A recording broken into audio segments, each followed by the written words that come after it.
Hi, my name is Pip Wallis. Welcome to this NGV Triennial 2020 Artist Talk with Lara Schnitger. I'm at NGV in Lara's space and we'll be joined by Lara in a moment. But I'd like to begin by acknowledging the country that we are working on today, the Kulin Nation, the Wurundjeri and Bunurong people, and pay respects to their elders past, present and emerging.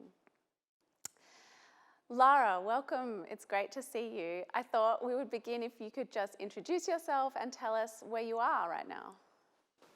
Okay, well, I'm Lara Schnitger. I'm the artist of the installation you're in. And I was born in the Netherlands, but at the moment I'm in my art studio in Los Angeles. Great, we can see some of the work behind you. It must be a large space given the nature of works that you make. Yeah, it's a giant space, and then next door we have the kitchen and the offices. Then there are 3 more artist spaces in the front of the building and 1 in the back. So it's kind of great because we have a little bit of an artist community here. So, you know, in LA it's a lot of driving and you always have to make appointments to see each other, but now we kind of run into each other and talk with each other. So it's a good spot. But because of COVID, it's quite empty right now. I haven't seen much of the other artists and I haven't had a lot of assistance here. Like most of the work in the gallery space I've made kind of by myself because we've been in lockdowns and drinking a lot of coffee and getting it done. Yeah. Very changed conditions for making art this year. So the work that I'm sitting amongst that you have created especially for NGV Triennial is called House of Heroines, and the squad is part of that. It's work made out of textiles, and textiles are something that you have used throughout your artistic practice. Could you tell me a bit about why you keep returning to this medium? Well, I think as a kid, I started to make my own clothes. I lived in a small town and a lot of things they had for sale there was not what I kind of liked. And my love, so I kind of am a self-taught sewer. And my love for clothing kind of got me into high school where I ended up doing, the only art class they offered with was monumental sculpture. And there was a lot of, we used a lot of textiles to make really giant sculptures. So for me, fabric is still a fascination over all those years. I think there's so much variety of fabrics. There's stretching, there's woven fabrics, there's different colors, there's different patterns. There's so much different techniques. So it just keeps inspiring me. I love how it's kind of a flat material when you buy it, and then once you start pleating and folding and sewing it, it becomes a 3-dimensional material.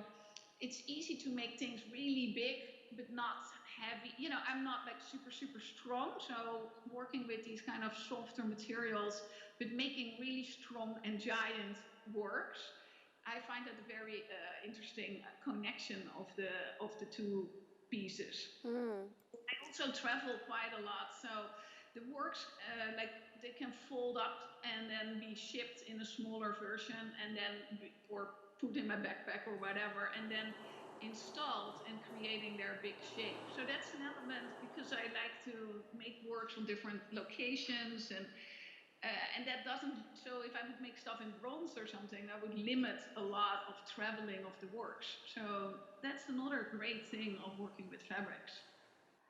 And Lara, I wonder if the history of textiles and fabric in the work of women is relevant to your choice of materials.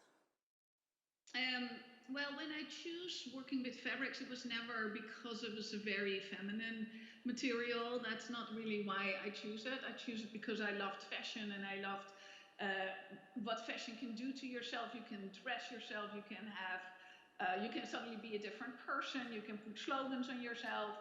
So that's kind of how I kind of got into the use of stockings, nylons, I mean, lots of feminine products. But I think once I really dove into the textiles, I started to see some of the strengths. Also, as women, I think textile is a place where women kind of come together. There is like knitting groups or quilting groups, and women come together and they share ideas and they're making stuff together. even the act of weaving and the making of a net. And I do feel that fits with a lot of female qualities.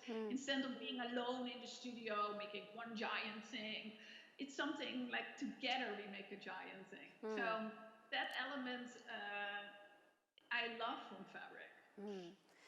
So the work that I'm sitting in at the moment wraps around the gallery space, almost like a frieze around the top of the wall. Can you tell us a little bit about what were the inspirations for this form? Yeah, so when you invited me, I was thinking about this idea of this space and the feeling that you would enter in this space, and I wanted to make it feel like a special feeling. So not just you would look at the art piece, you would be in the artwork, like you would be kind of part of it nearly. So I start thinking about temple spaces and rooms where if you enter it, it's a very special kind of feeling. So thinking about all the wall drawings, I got very inspired with the Hathor temple. It's a temple in Egypt, and it's for the goddess of motherhood and love and dance. And this place is specifically designed for women, and it helps to protect you when you go there. It can help support you, give you love and respect. And I thought that was kind of a beautiful entrance to this work. Also, of course, the Greek friezes, which depict all the battle scenes and the processions.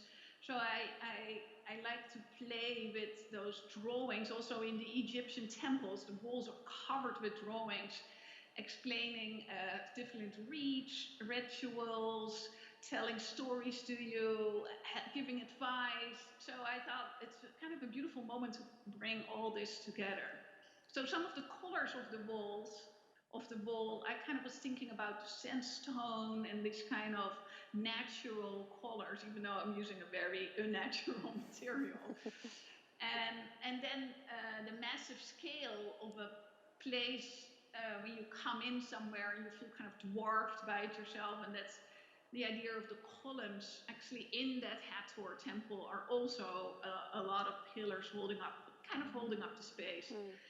So those ideas kind of brought together, made this kind of total environment where I was be able, also for myself, it was interesting to, I've made sculpture, I've made drawings, I've done performances, I've done interactive work, but I've never really put it together like in a world together. So this for me was a really interesting moment to kind of put all the things I've learned over my 20-year career and kind of put it all in one single work. So this is not something I came up overnight. This is like I've been working on the sequined walls and the drawings. I've been having a sculptural practice for so much years. To kind of be able to create this world with all these elements together, it's been very important to me, and very new experience to see it now. And it is such a physical experience to be in this space and to be surrounded by the sculptures and the frieze around the room. It does feel like you are all encompassed. You talked about some of the imagery on the frieze. Some of it is taken from Egyptian wall drawing. Some of it is from your previous work. Some of it is text. It does have that sense of an ancient Egyptian or Grecian wall drawing, but it also has a feeling of graffiti, perhaps, and the kind of shared messages of public space. I wondered if you could talk a little bit about the text that you've used around the room. Yeah, so when I was studying a lot of the Egyptian temple, I learned a lot about, in a way it's interesting because I don't read the hieroglyphs. So all their blocks of text look very ornamental to me. But in a way, there's so much text actually on the walls. And then there is a lot of play with scale, like giant and small next to each other, and symmetrical placement. And so you would kind of walk through it as a door, and there's ornament, and it kind of is made out of blocks. So in a way, my patchwork feeling has all the blocks as the blocks from the Egyptian crypt. And before I'm talking about graffiti idea, at one of the images, because I like it to keep that reference. So the image above the door, you can see in the exhibition space, that is actually taken right out of the Temple of Hathor. I wanted to make that connection to the artwork. This is actually a really big drawing, and it's in the crypt. It's down below. You have to kind of crawl down to get to it.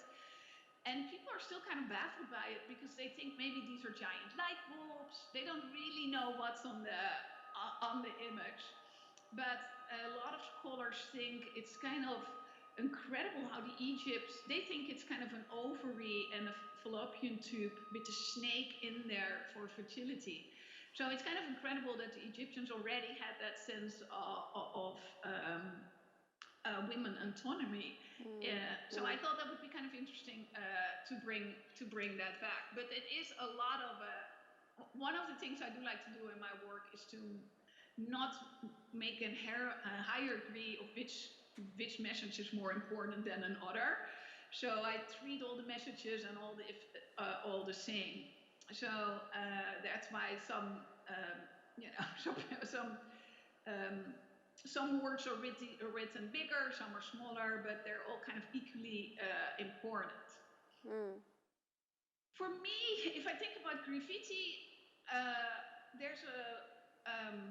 there's a lot of things from graffiti which I don't think this piece is. Graffiti often gets done secretly and alone, and it's kind of a marker to mark your territory. And the way I see this piece is because people, when I had an exhibition during non-COVID time, people were allowed to touch the works as well and added their works on it. So it becomes more of an invitation for people to actually make their mark on the space, to have their voices heard, to interact with the image which is there. With graffiti, you kind of like, if you're going over another graffiti artist, that could mean like more time. But in my case, I invite that kind of multiple layering of ideas on the works. I am excited with graffiti that it's out and about in public spaces. You do interact, you share your ideas. One of the ideas of graffiti I always find really funny is on the toilet stalls. There's kind of really personal notes often there. There's some sharing of wisdom, like that guy is a dick or whatever. There's like on the women's toilet, there is some kind of information sometimes. Local toilet. Some people declare their love on the toilet, and that fact that you kind of have to carve into the wall, which in this kind of way you're kind of scratching also into the material. So I like that. And it's interesting when I did a huge sequined wall in New York in Hudson Yards, we were actually kind of worried that people would maybe use it to write obscenities and who knows what on that wall. In that public space. But the interesting thing was that a lot of people ended up really declaring their love and writing, like how you write in a tree, like a little heart and an arrow. And there were actually even some people, one person had a whole marriage. He proposed. He wrote a whole big note on the wall to propose to somebody. So it's really interesting what people do with giant, It's also nice, like with graffiti, you need spray paint, you need materials, and if you're there, you just need your index finger. You can, or your hands. It's right there with you. It's very low bar, and you get really invited to do it. And I was thinking about another work where you have invited others into the work, and we see images of this work here on the wall, which is figures in procession that are shown in this frieze, but which refer back to earlier work that you have done, which are almost performative processions. Would you tell us about those works? Yeah, that is a big procession piece where I work with a lot of volunteers. It's called Suffragette City. And I work with, I've done it at different places all around the world. Again, the idea that I can fold up my sculptures and everything is really handy for this. So once I'm there, we're building up the sculptures, I'm working with volunteers, and then we're carrying the quilts and the sculptures through the streets as a kind of a procession. And I thought it would be interesting to have some of that moment in the frieze. So on the top part of the exhibition, you will see the people carrying the flags. Those are kind of, they're carrying the quilts. The quilts have a lot of slogans on them. So a dress is not a yes is one of the slogans. So I put that as well. Some of the text from the procession is also woven into the frieze. You see the little characters carrying the slut sticks. Those are kind of sculptures made with lingerie and really slutty materials. So you're referring back to different collective women's movements. You know, the work is called Suffragette City. You've talked about these slut sticks, which refer to the slut walks, which have been happening around the world in protest for around a decade now, I think. Can you talk about why you find this fruitful to draw on these collective actions? Yeah, well, for me, I think I find it really great to work together with a lot of people. Like, to get a bunch of people together, sometimes is when you want to make a movement, when something want to start happening, you cannot really do that alone. It's something you kind of do together. And it's kind of like what I mentioned with the social networks you're creating, and that idea of the knitting and the quilting together. I have to think about the Whisper Network in the Me Too movement, where women kind of tell each other, well, don't go with that guy to a hotel room, and there is this kind of secret networks together.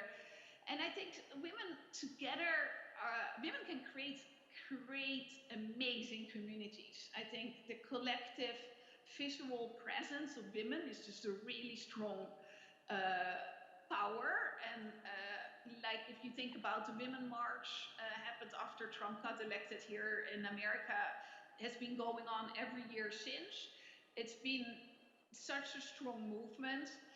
And so I was actually doing the processions before this movement was starting. But that idea of coming together, putting our bodies in front of it, of everybody, you lose some of your individuality. You're more as a group, you're stronger as that. And in a way, in the sculptures, I was thinking about that, because in a way the sculptures in the exhibition, before I would make maybe one of those pillars, and then I would make another kind of a real small one, or I would make a real thick one, or kind of theatrical characters. I would make more individual sculptures. So this is actually the first time where I ended up multiplying one of the sculptures, but it does become kind of the power of the group. So it's a very fascinating new concept for me, even sculpture. These sculptures, these 4 columns that you call the squad, architecturally, they refer, I think, to the caryatids of ancient Grecian temples, where you might see pillars in the form of a woman in a row of them seemingly holding up a building. And here you have them through the center of the space, these bodily forms, but they're abstract, but they have these fleshy parts. They feel somewhat human, but not quite figurative. Can you talk a little bit about this dance in your work between figurative and abstraction? Yeah, so, well, you know, certain things are abstract to me, but maybe not to somebody else. You know, like certain symbols and certain patterns and rhythms might mean a lot to some. So not every abstraction is abstract for everybody. But what I like, you know, in a way it's interesting because the walls are absolutely super direct. They have the slogans there, they have the figures there.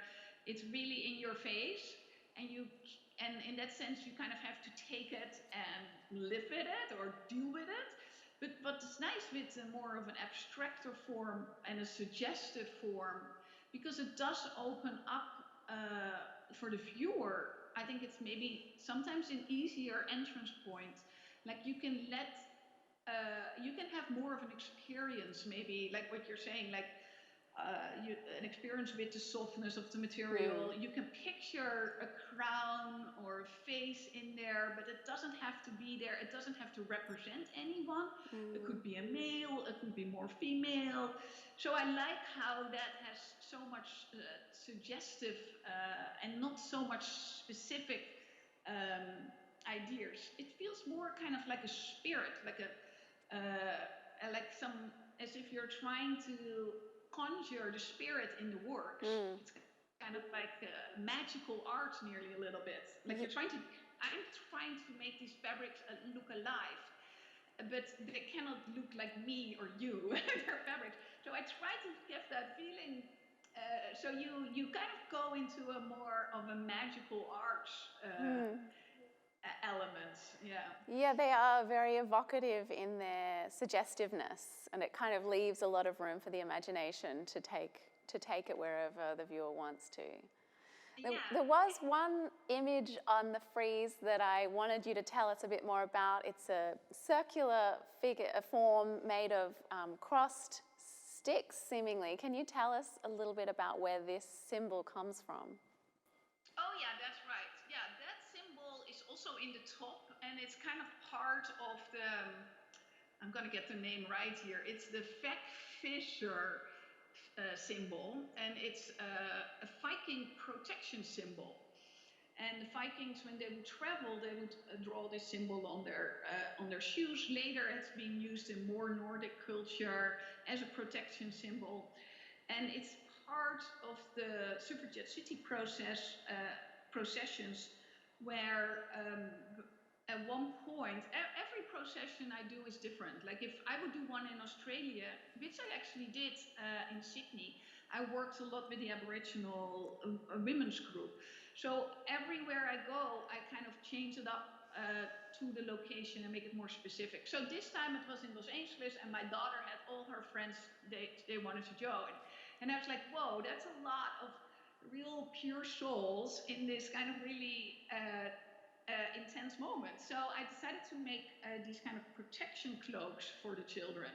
So these were symbols printed on the cloaks. And so that's where that symbol kind of came from. And I also like the use of symbols, and during that whole ceremony, I worked with a contemporary witch. And witchcraft is very fascinating to me, and such a powerful women those witches were. And how sad it is that they got so ruined and they couldn't be who they were.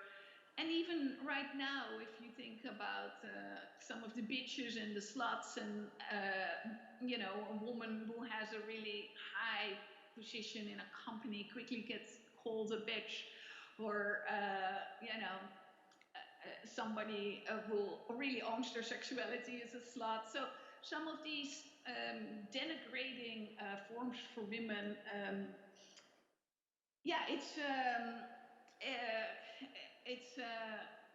it's super sad, and sometimes because of it, I'm trying to make a little. A lot of my work is very joyful and very positive. I don't want to. I want to give women the feeling that they're celebrated, they're respected, they're incredible, they're amazing, and but witchcraft is always the whole witch hunt and all the suffering we have gone through is something I hope at one point we can kind of get over with. It's such a fascinating history, the history of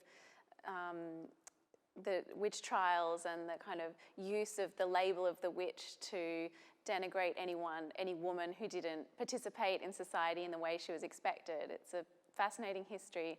But as you say, you weave these difficult histories with humor and a lot of joy in this work. And I think that's definitely one of the overriding sensations I get when moving through this work is a playfulness, a joyousness, the kind of fun of the textiles and their kind of slippery, bouncy feeling. It's very uplifting. I wondered if you can talk about the role of humor in your work and why you find it so useful. Yeah, well, humor is a little tricky because sometimes what is funny for one person is not so funny for anybody else. And I'm not really telling jokes here, like, oh, do you get that joke or isn't it?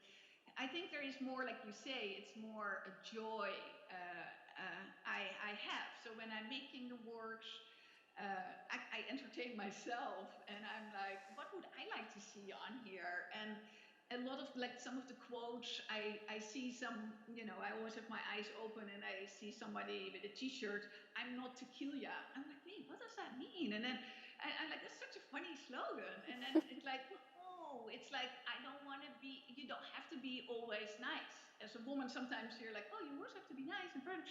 So it's like, no, you're not to kill ya. You don't have to make people feel good. It's okay when people feel different. So I have a bit of a punk attitude as well. For like, I don't care, and I'm putting these slogans together, and that gives me joy. It gives me a lot of joy, and I hope it comes across to others. This kind of celebrational feeling. It really does. Yeah. Just to wrap up, Lara, I thought it would be interesting to talk about the process that we've been through together over the year in your making this work at a distance in Los Angeles and us here in Melbourne.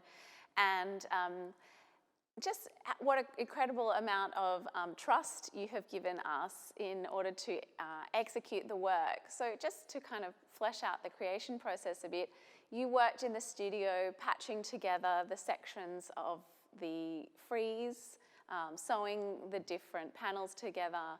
They were shipped out to us, and we have taken your drawings and used a projector to put them on the wall.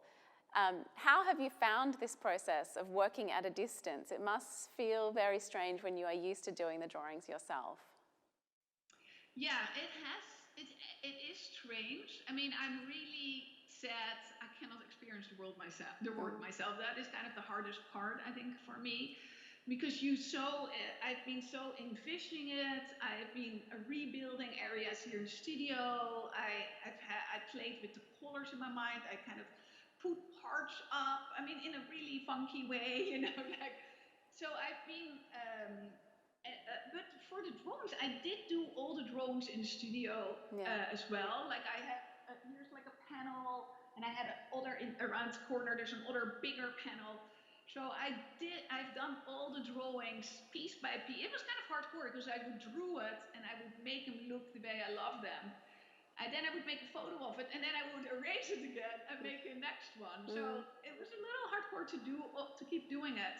But now I do feel they're very much my drawings. So seeing them now all coming together, and then I have here big drawings, nothing in the scale you're with, like in a smaller scale, of course. I think it's the scale. I think that's the hardest. Like it's hard not to see the big scale, seeing it on the small scale. But I would say you guys done an incredible job. This work has always been an interaction with people. Like normally I would let people go on it and do their work, and do their drawings on it. So in a way, this is actually the next step of removing myself a little bit farther even from the actual drawing. Well, I can tell you feel very present in this room, despite the distance, being surrounded by your drawings and the sculptures, the scale of them and the bodily nature of them. You feel very with us, despite the fact that we're speaking to you via video. Thank you so much, Lara, for explaining the work to us, telling us about the process. It's really wonderful to have your voice while we're walking through the space, experiencing the work. So thank you for joining us. Thank you. It's my pleasure. Enjoy.